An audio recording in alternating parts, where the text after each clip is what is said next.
Ele vai fazer a apresentação aí do nosso palestrante. Gente, boa noite. Boa noite. Se eu falar uma besteira no vídeo, porque eu estou cansado. Você foi direto da Transpar para cá, é normal. Bom, eu vou ser bem breve, porque eu sou a estrela aqui, que meu amigo, né? Eu vou explicar para vocês quem é o Ogilvy. Bom, no ano passado eu conheci na Colômbia, um evento chamado Colômbia 3.0. Começamos a conversar, acho que às 10 da noite, era 4 da madrugada, a gente estava conversando. Então a gente tem muito assunto que falar. O que é interessante, gente, é o seguinte, ele não é um simples executivo. Quando a gente fala na área de games, a gente sempre fala quem criou o jogo tal, quem criou o jogo tal. Mas nós nunca pensamos quem está por trás disso, quem lança o jogo, quem faz o marketing do jogo. É simples, vocês vão ter o prazer de ver o maior executivo nessa área. Ele é o top. Ele lançou Tomb Raider, trabalhou no lançamento da base, ele me garantiu que nunca brincou com uma. trabalhou no time Dodge, dono de várias licenças. Ele é presidente da Academia de Artes e Ciências Interativas dos Estados Unidos. Para meu prazer, eu soube, pesquisando seu nome, eu descobri que você ganhou a ação pontual no Schwarzenegger, na Califórnia. Vocês lembram que Arnold Schwarzenegger fez uma época atrás uma coisa sobre que ele não queria passar jogos violentos, né? Aqueles filmes que ele faz que não tem violência alguma. E claro, quem foi que entrou contra o Arnold Schwarzenegger? A pessoa que está aqui diante de você. Então, assim, imagina que calibre que o cara tem, super respeitado no mundo inteiro. É uma pessoa que eu tenho o prazer de chamar de amigo, né? Enfim, já falei demais. Mas eu gostaria que o Sérgio viesse aqui, porque a gente tem uma surpresinha para ele. Jogos, você poderia vir aqui, por favor?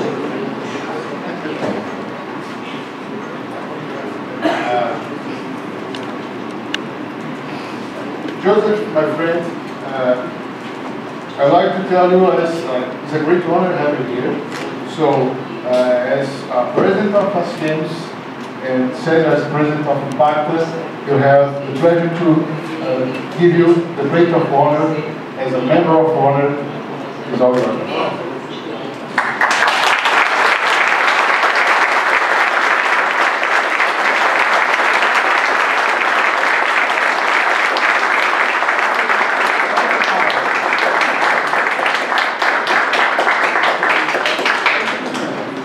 Bom, temos o prazer de dizer que Joseph aceitou ser o membro de honra da ACIGAMES. Então, assim, vocês imaginam que o maior peso pesado da indústria de games hoje faz parte da associação no Brasil. Isso é muito bom. Isso vai levar nosso nome, vai mostrar que o Brasil tem muita potencialidade nisso. Enfim, eu acho que não tem mais o que dizer. Vamos passar a palavra para quem, né, realmente está aqui para fazer a diferença. Joseph, is all yours. Obrigado a você, obrigado Cyril, and all the faculty at EAT. It's an honor and a pleasure for me to be here with you. Thank you for giving up your start of your fitness semester. I'm sorry I speak no Portuguese, I speak bad Spanish, and I won't use my bad Spanish tonight, and appreciate Gloria in the back of the booth, who's going to hopefully do a good job of making these sound smart for all of you. I've had the pleasure of being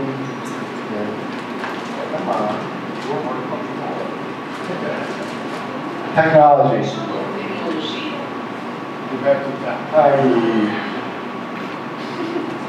So, all the kind words that most CEOs share with you, they're semi-true. But I started my career about 30 years ago as a writer. I went to university and I wanted to be in advertising. I wanted to make things that would change how people behave. And started work as a junior copywriter, writing and rewriting jingles for Coca-Cola. This is in the late 70s. And I have two younger brothers, and one of them was a university student in computer science, and he quit. And he went to work for this guy named Steve Wozniak, and brought me an Apple II computer, although this is a 2C, for those of you who know. The opportunity was, if my brother could code, then damn it, so could I. He wasn't any smarter than I was.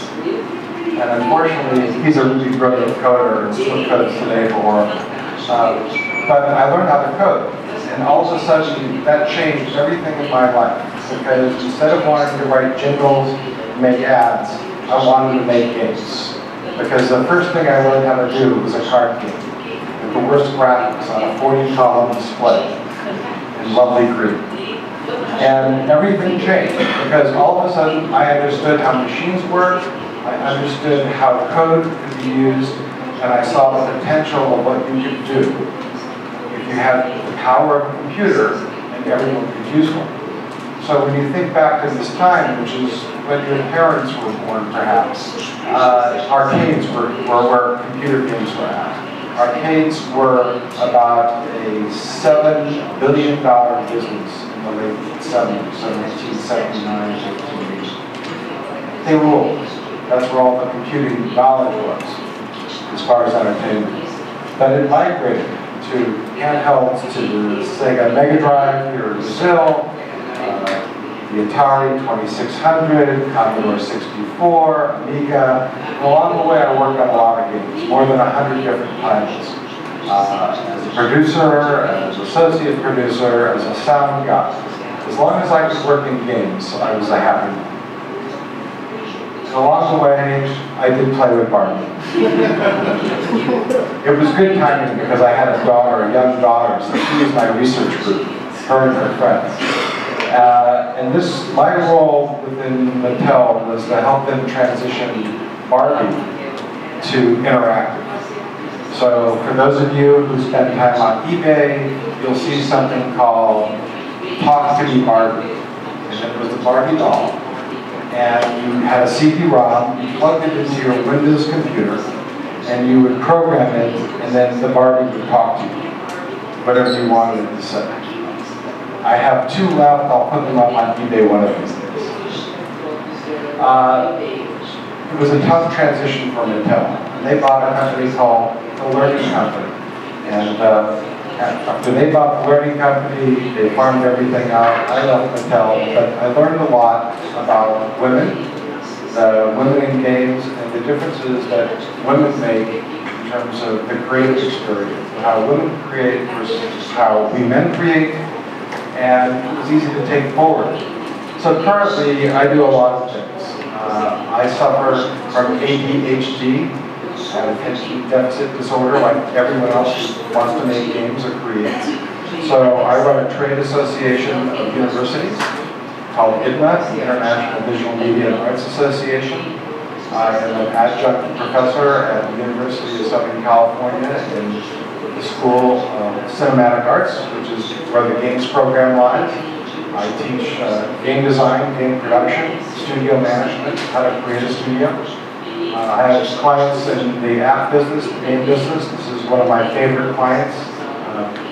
Give them a plug. They're called Zubi. It's a free app. It allows you to create a fully 3D, real-time rendered, animated character message in about 30 seconds with your voice.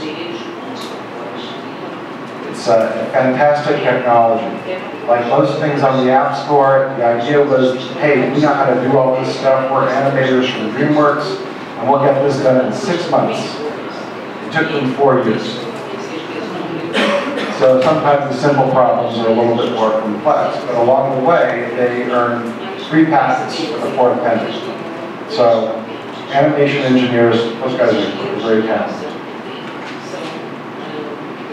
So for those of you who are graduates and graduate level, I publish a quarterly academic journal about media, digital media, and culture.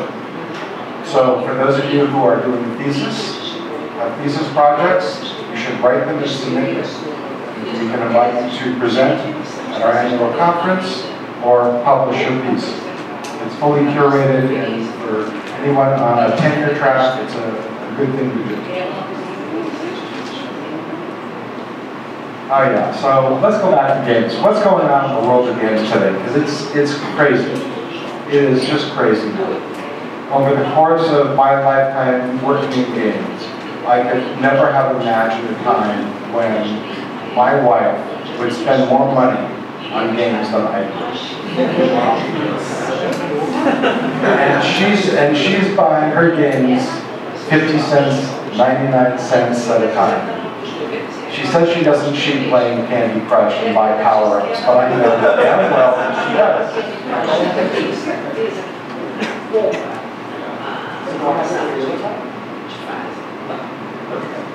So games today, globally, about $100 billion by the end of this next year, and just over $110 billion by the end of 2015. That's a lot of money. People who make games for a living couldn't count that high just a few years ago, even with computers. So we have a lot of bullets still in the console business. And it's not going away, it's going to be different. For people like me who remember when the only way the game was on a console, we still like to play on a console. Because Grand Theft Auto 5 is a reason to have a console in your house. It's an immersive, fun, challenging, puzzling experience. Those things are still very important to games culturally, and I think to help us develop further as a culture. But the growth is coming from mobile. And when you start looking at this chart, which is from a very good analytics group called IDG, they did a forecast by surveying retailers and publishers and developers, the console manufacturers, to forecast where games are growing over the next 4 years. And the growth, no, this doesn't want to work either.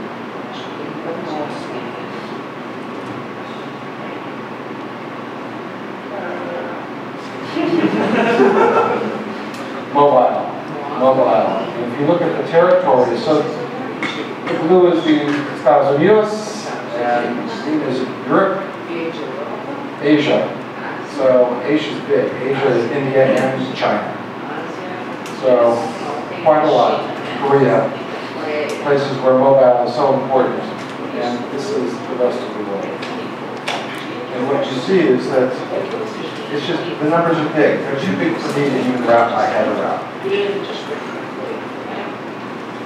But the important thing, and the reason I want to talk more about the business and how the business of games impacts your lives as young studios or as people who want to become studios, is because if you don't understand where the money is coming from, what people are interested in doing, you will not succeed.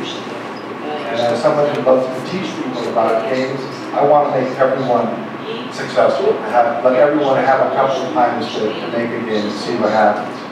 So in the past, in most things that we do for entertainment, for culture, for books, you write it, you find someone maybe who would publish it, print it, and then you find someone who would sell it to your friends and your parents and whomever, and you got paid. And games were pretty much following that same model until about 10 years ago. And that's the challenge now. Imagine selling a book 1 page at a time. Or after the end of 30 pages, you got a pop-up that said, would you like to buy another page? Check out this book. I'll give you 3 more pages if you do. That's where revenue is coming. And it's coming over the wishes of creators. It's coming because consumers who are so challenged for time and attention have said, I'm only willing to pay, for most things, a little bit at a time. You have to continue to earn my trust and respect every day. And the people who are really successful at it aren't these people anymore. I mean, EA is $4 billion US. They're still big. Activision's big. Disney is big. But Rovio. There was no Rovio 4 years ago. Rovio was bankrupt. Angry Birds is their 51st to 53rd game, depending on which Rovio co-founder you talk to. They had to borrow money from the only publisher who would return their phone calls to finish the game. All they wanted to do was to make their money back so they could make one more game. Our whole focus was a game at a time, 2 games at a time, and to make enough money to where we can still make games. That's actually a very healthy attitude. But in the new world, I mean, no one heard of Dina, D-N-K, or Green. These companies didn't exist, and now they're rocking. They own their world and their influence is spreading. So, looking at Brazil, so Brazil's game business, from what I can tell and doing my little research, is a $2 billion a year business. So it's substantial. And about 40% of that is in mobile. And mobile is growing at 40% per year. So 40% is a big growth number, which means more opportunities. Brazil ranks 4th in terms of smartphone and overall smartphone subscriptions. China is the largest, of course, in manufacturing. They also have 350 million middle-class consumers. In case you were wondering, China produces about 16 million graduates a year, which is more than the Americas and the European Union combined, every year. So it does sort of make it tougher for us as educated societies to compete number to number. But where we do compete, and usually succeed in China, is we're innovative. Our culture is innovative. We try different things. We have no risk of failure. And that's not how Chinese become educated. So it's an advantage that all of you have here in Brazil, here in São Paulo. So looking at what are people doing with their phones, their smartphones. As much as we say they're playing games, and games are growing 60% a year in terms of usage, the number of people using games. It's all about messaging and social. So for people of my age and generation, phones actually were a device that we used to talk to each other. I know it's a quaint thought. I have so many friends who no longer have voice packages on their smartphones. It's strictly mobile data. Because they use an OTT service, they use Tango or Viber or Skype, they have to actually talk to someone. It's a scary thought. But this is what people are buying, and this is what they're downloading first. And if you look at the App Store charts, if you look at Google Play charts, you'll always see messengers ranking up in the top, social messages. And in case you were wondering, how do you spend your time playing on your smartphone? Very small little bits between 6 a.m. and 2 a.m. This is an average of all North American smartphone users. And so when you're making, get back to games, what does this mean for me as a game maker? It means that if I'm lucky, I'm going to get somebody to spend 90 seconds to 2 minutes in my job. Because then they're going to go spend 3 to 4 minutes on Facebook. And then they're going to send 6 texts. So I'm competing with all that across the day as a creator.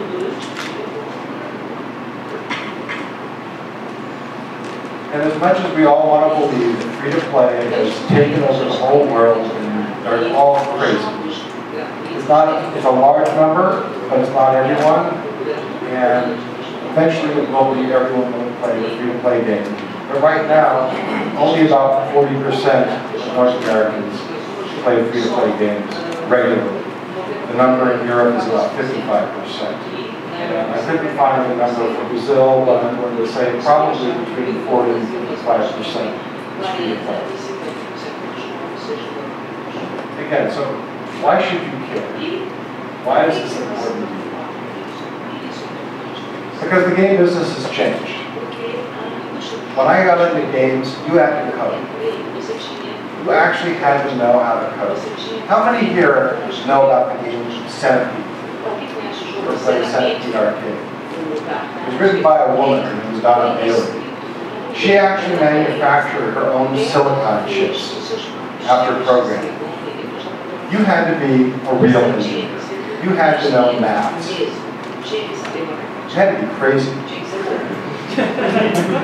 For sure. That hasn't changed.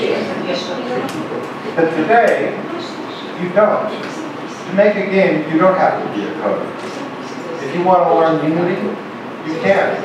You go to the Unity classes that are free. The distribution of the Unity game is free. Downloading Unity, installing the machines in the team is free. There's all sorts of analogs to creative tools that are downloadable and almost free. As students, your student licenses are nearly free relative to how much I have to write a check to Autodesk every month for a full professional license. So that changes everything. In the way that Photoshop made everybody in the world buy a digital camera because they thought they were talented, everybody and their brother who has downloaded and installed Unity or has picked up a book, Objective-C for Dummies, thinks they can make a game. That's not true. And that it's a dangerous road to go down starting a studio. And what I like to say is that if you understand the market and you as creators follow a few simple rules, or 5 simple rules, you have a chance for making a game successfully. It doesn't necessarily mean that your game will be a hit with consumers, but if you structure everything to match your experience to what the audience wants, you have a really good chance of being able to make another game. And I can tell you from experience that you can't make enough games. You're not one and done. Your first game is not your best game. I know that my first 20 games still suck. And just to prove to myself that I can still make a bad game, when Microsoft released Xbox and the XNA Objective-C programming protocol, I downloaded it, put it on the machine, and started to code, and I'm like, this is really bad. Because it wasn't so much that I couldn't manipulate the physics of the camera, it's the fact that now I had to have real art. Which meant I had to talk to an artist. Which means that for most games, unless you're doing simple puzzles, you're going to be working with fellow creators. You're going to be working in a team. And as much as we are collective, we go to class as a group, we tend to, as societies, cluster together. Working in a creative project as a team is still a learned trait and not for everyone. So my simple formula, people always ask me, can you describe what games are? It's rules, usually put into a system. It asks an audience or a user to take action steps. And for each of these action steps, as a creator, you have to determine an outcome. And in most cases, there's a finite number of outcomes in a given game. The open world games have a very specific number of outcomes across each thing. They may be close to infinite in terms of how many hours. If you spent 100,000 hours playing GTA 5, you might find them all. But in reality, most people don't, and they're finite. You're going to shoot the alien or you're not. You're going to jump the bridge or you're not. Turn left and turn left. Well, guess what? This is all about your studio. The studio is a game. Creating a team is a game. It's a real-time strategy game. It's resource management at its finest. No, there's no type variant like in Command & Conquer, but there's no bad cheesy videos that interrupt your play. And the outcomes are finite. And they really are. It's almost binary. If you don't do things well, you will fail. And your team goes away. You may not be able to make another game. Because if you were spending somebody else's money, it's going to be that much more difficult as they get more money. And most of us who endeavor to entertain people, to teach people, we want to get paid. And it's one of the first things I would stress to all of you. As a young team, while you're in school, you come together and build a game, that's one thing. But your goal should be to get paid. I have a student team at USC right now that's doing work for DreamWorks. They came to one of our demo days, and they saw a very interesting prototype. And so they approached the team, can we talk to you about the prototype? And so as their advisor, I sat down with them and said, yeah, they're going to say they'll give you characters, some tools, some modeling, and they want you to build a 20-minute demo in 4 weeks while you're full-time students. And they're paying you how much? How much is that worth? It's like, I don't know. No one's ever paid me. So we taught them how to basically figure out how much it was going to cost. Our university has a strict limit as to what you pay students working on games and working for the university, which is $15 per hour.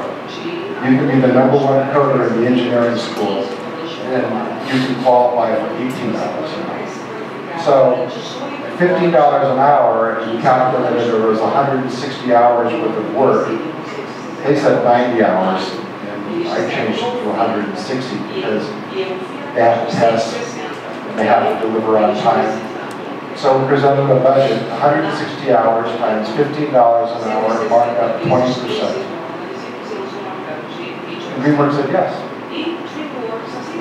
So the students are going to build a very cool advanced prototype with somebody else's characters and get paid.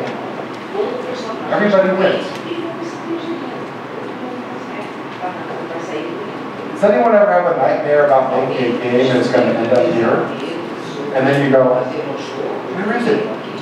Or worse, this is my nightmare. It never went away. In retail games, 5 years ago, there were over 3,000 game titles released at retail in the world.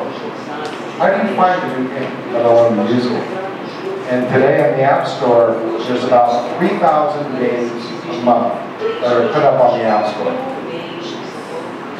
How do you find 3,000 of anything? Sort of. This is the easy way of making games.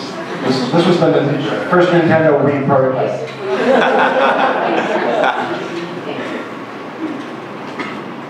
So this is the way you used to make games. The first thing you did as a team was figure out, I got to get some of this. I need cash, dinero.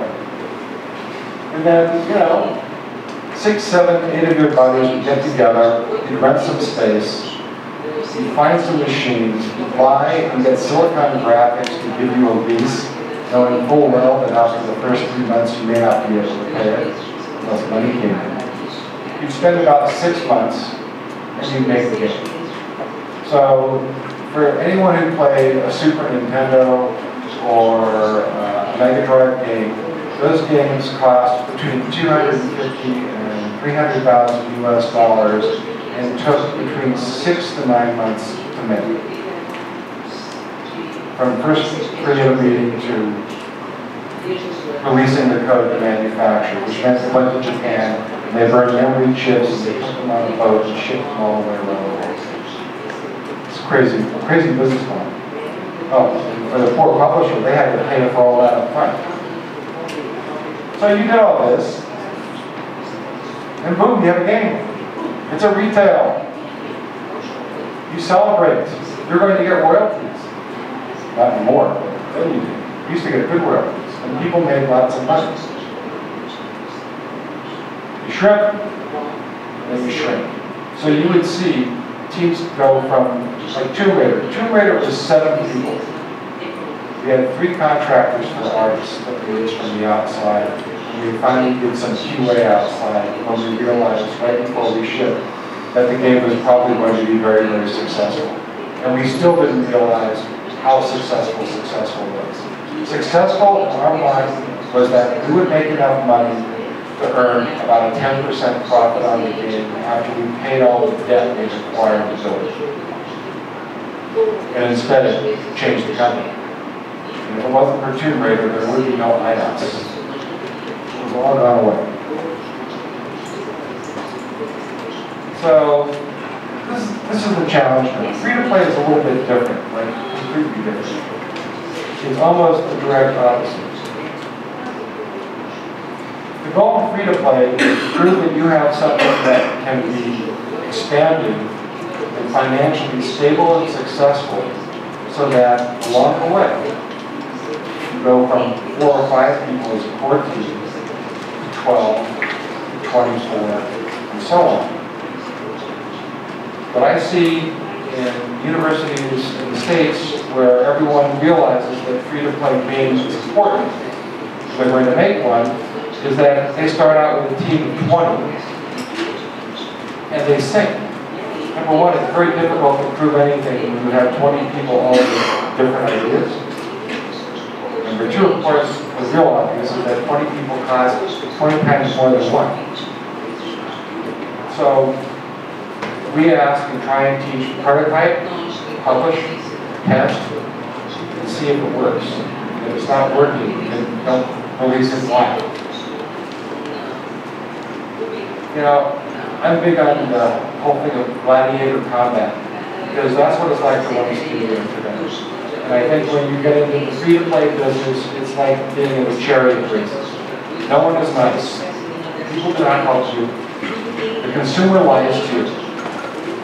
You know, you'll do a test in New Zealand, which has got a very controllable app store and Google Play environment. And you'll find out over the first 2 weeks that you've got a conversion rate of 20%. 20% of the people who downloaded and installed your game are playing it.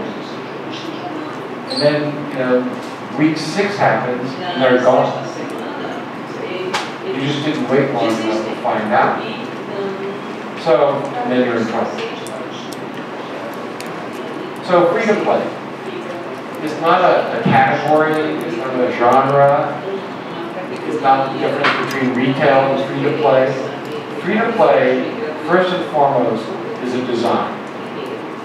When you're designing a game to be a microtransaction or no upfront money, and all the monetization has to come from action within the environment, you have to build the funnels, the game economy, and test barriers and loops. At the same time, you're thinking about whether you're doing an Act-3 puzzle game, or you're doing a narrative adventure, or you're doing a first-person shooter. It really doesn't matter. It's also a business model. It basically means that you as the developer are going to endure a greater part of the risk and have to carry that risk for a longer period of time before you monetize. And what does all this look like when we do it well? Here's an example. How many people haven't played Candy Crush? Raise your hands. You have not played. Okay, so about 1%, 2% haven't played Candy Crush. Candy Crush, since I did this slide 30 days ago, is almost $900,000 US per day in income. There were 8 people who built it originally. And it was bringing in the mathematician who made all the difference in the game. He was the one who changed all their funnel and their loops. Because Match 3 and Win has been around since my grandparents would go to Las Vegas and pull on a slot machine. It's not a new mechanics. Your challenge, fundamentally, as a young team, as a studio, how are you going to get paid? Because it is a privilege to make games. No different than being an author of a book, a director for a film, if you work in visual effects, if you're a television show director, anything that is a creative endeavor is a privilege. And there's always more people who are willing to give it a try. And the good news out of that is that there's very few people who are willing to do the hard work and take the risks necessary to do so. And hopefully that's why you're here, And active is that you're risk takers. You're investing in yourselves and you're going to make commitments to do something. So, I really have more steps than this, but my 4 little simple steps. Before you code anything, you need to know what it is you're building. Who's it for?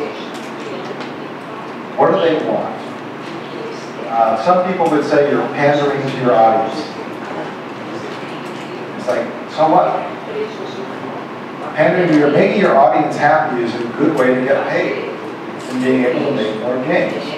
Because while you're in your 20s, early 30s today, in 10 years, you're going to have 10 years worth of experiences that I can guarantee you will change how you look at what you want to make and how you want to express yourself.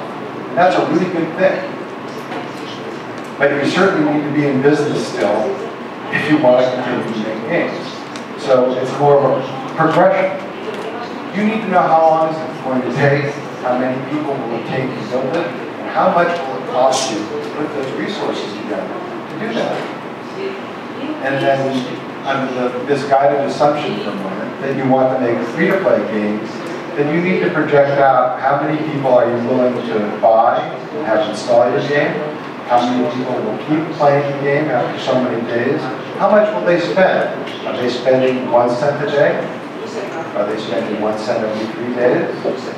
And how long will they continue to spend?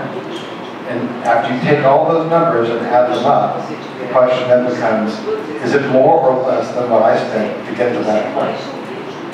So, I had an interview, maybe a year ago, where I was asked about my college experience.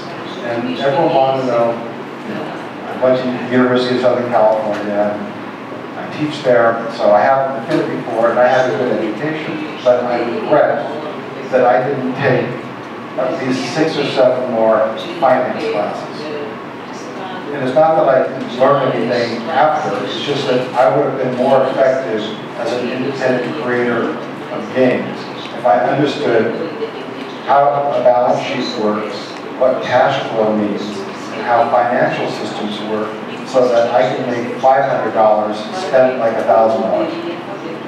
And I'm not saying that you should stop, go on to night school or lynda.com and learn how to use QuickBooks. But actually, it wouldn't be a bad idea. Especially if you expect to get money from strangers, whether it's a publisher, or an investor, or your parents and family members. Ultimately, someone's going to want to know, if I give you $100,000, how did you spend it? Oh yeah, and when am I getting it back? That's important. You should be able to at least give, I think, if we do all of this, you should earn 10%, or we will repay the loan in 16 months. It's a reasonable request, and it's important. And it's important because your finances impact your design.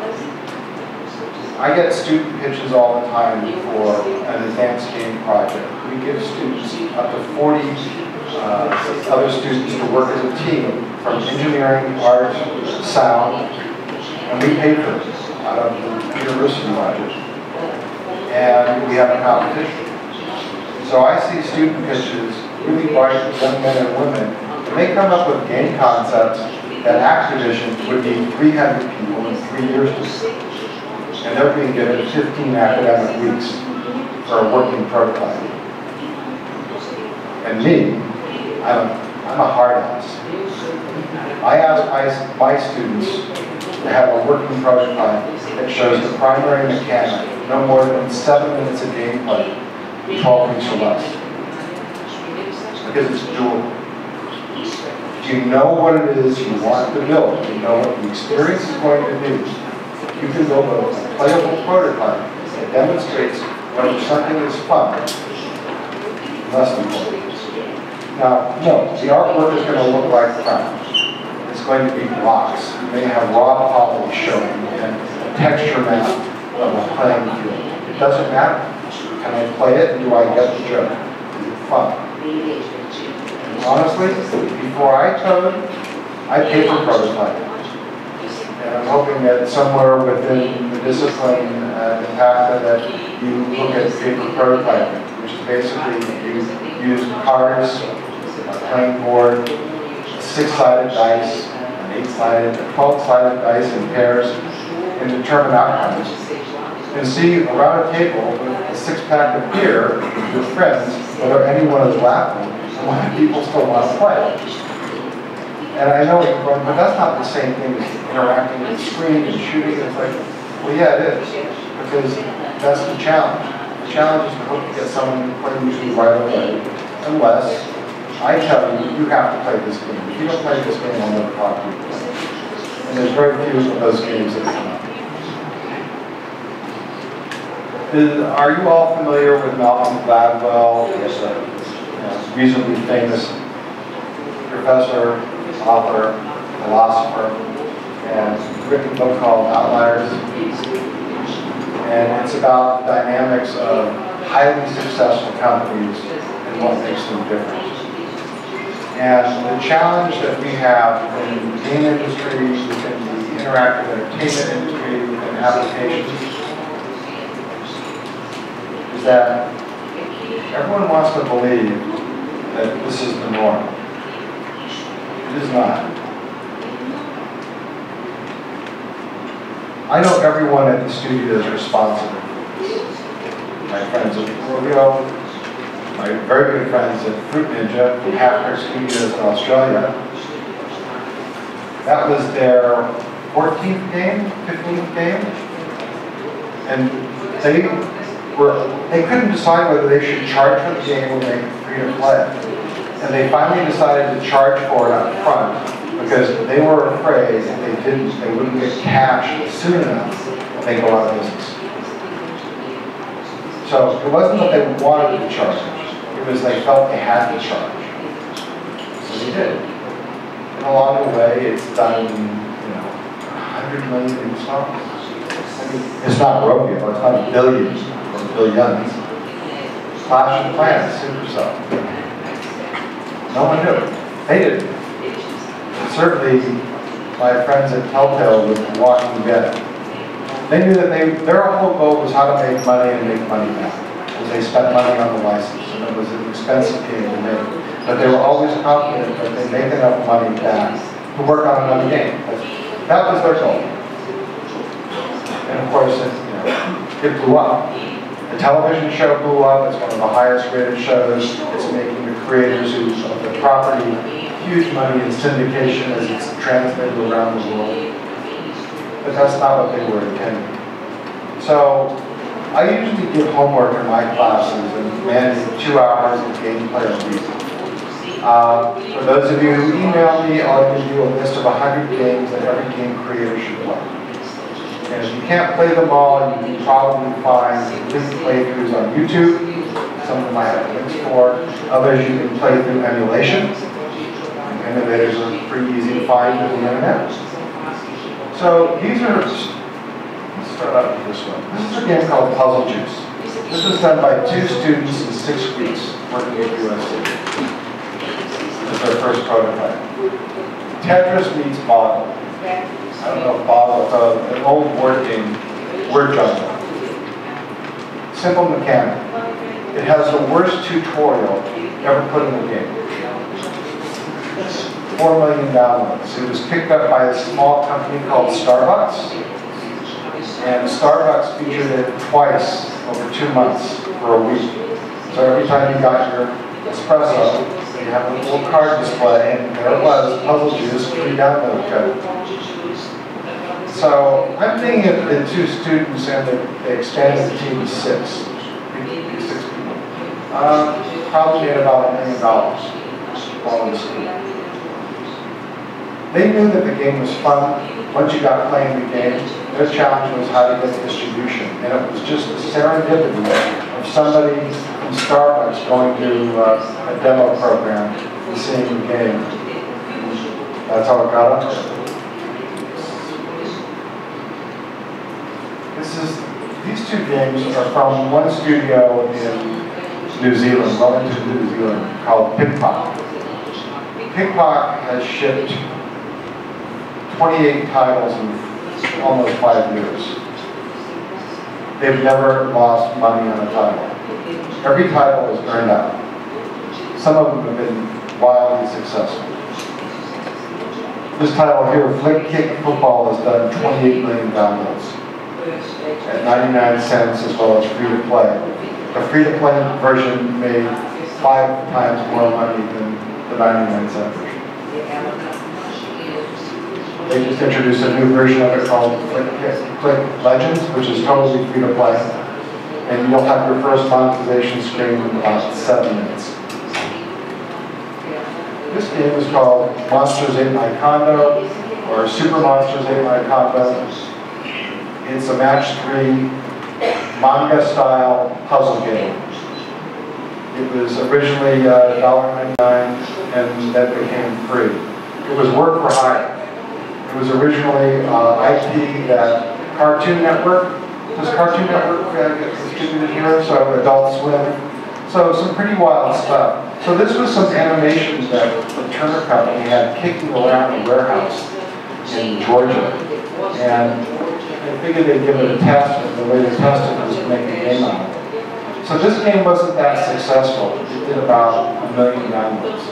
It was very successful for the studio. They made money. They got a piece of the monetization, and because Turner spent about $100,000 US for a very small amount of money, they were really happy because they made that back in the first 30 days. And all they were looking to do was to get information about, do people like these characters? So the answer is yes. And these are 4 former students who got into the game business because they were writing 3D physics code for PhDs in computer science at the University of California. And they figured the best way to show what physics could be manipulated was to create a game. So it wasn't Zombie Gunship, this is their second game. The first game was called Power Madness. And because they were starving students, they charged money for it. They promised unlimited updates. Close to 20 million downloads. And they just launched their sequel, Power Madness 2, almost 3 years later. In between, they did 2 other games. One of them being Zombie Gunship, which has, again, proprietary technology done by 4 people. And oh yeah, they have no offices.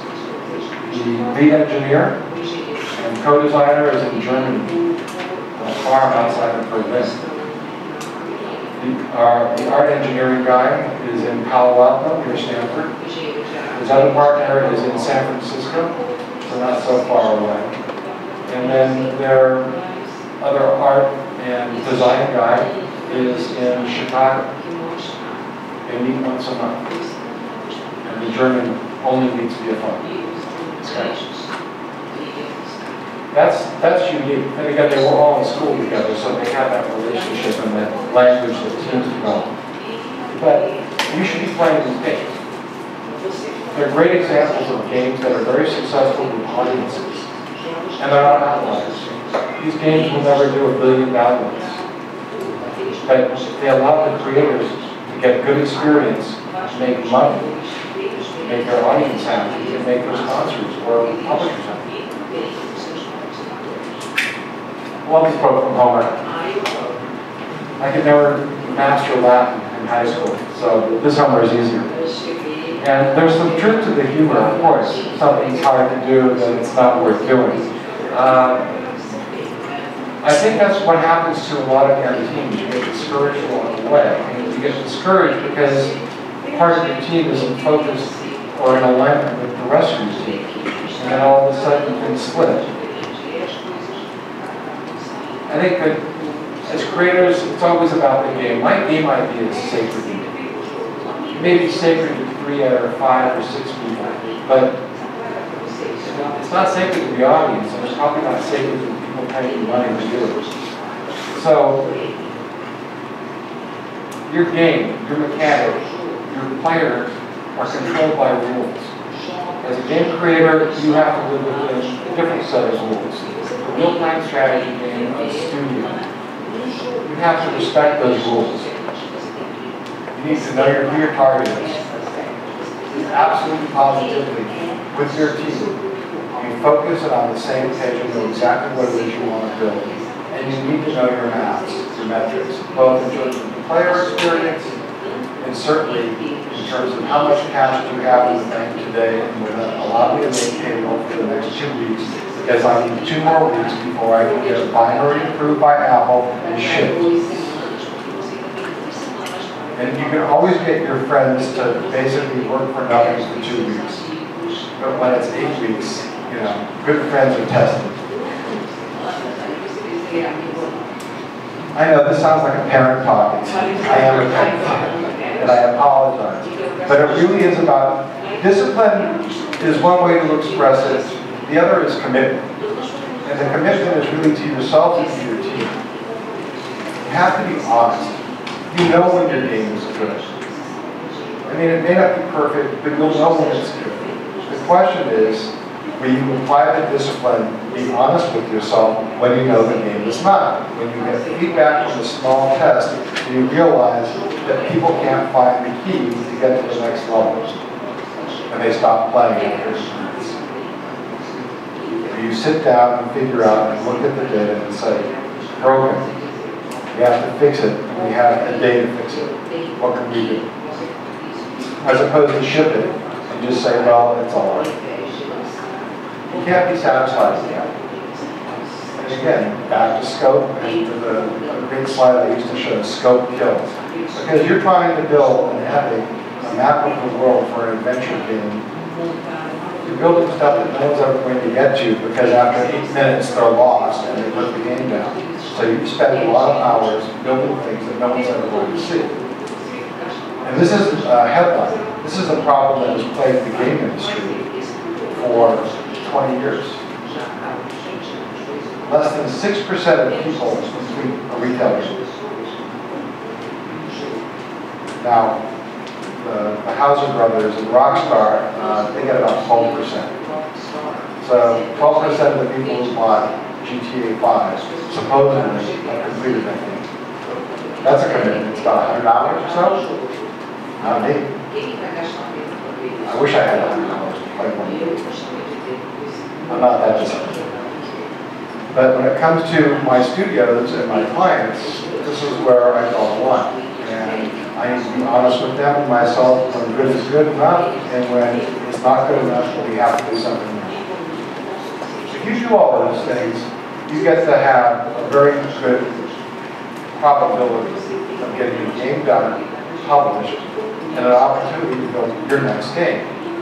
And if you take the attitude that you can also build another game and you're living for this game, you can actually have a career as game makers, a career, a span of time until you decide that you're bored doing it, or some technology above and beyond our comprehension today is foisted upon us, and we now decide we want to express ourselves in that way. But everything that you learn in making your first 3 games, your first 5 games, will come with you. And they're good habits to take. Everything I learned about games, I didn't really learn in games. I learned from marketing, from writing, from business, and from talking to a lot of people. And selling a game is no different than selling anything else. It's need, satisfaction, and price. Simple stuff. The fun part of it is a formula for fun. You test it and you find it. Good stories, those are hard to come by. And when there's something that's the outlier, don't turn it this. I can't do that. And I would ask all of you, as a new visitor to Brazil, and it was a great opportunity to come to Brazil, to Sao Paulo, because it gave me a chance to go learn a little more about the history, because it's been 40 years since I looked at history. Although I did play Civilization recently. What are the games about Brazil? Where are the stories of Brazil? Where is your culture on the App Store? So over the course of your careers in games, the world would like to see something that reflects something of Brazil. I mean, don't get me wrong. There's nothing in Angry Birds that reflects Sweden. There's not a Nordic design aesthetic in that game. There really isn't. You see? So, create from your hearts, create from your culture. Games reflect that today. And let's see a little bit more of the result. And I wish you all a fun day on your games. And thank you again, Sarah and Celia. And we're doing it Friday nights. And I will answer questions if you have them. And hope this was musically entertaining and informative. Thank you.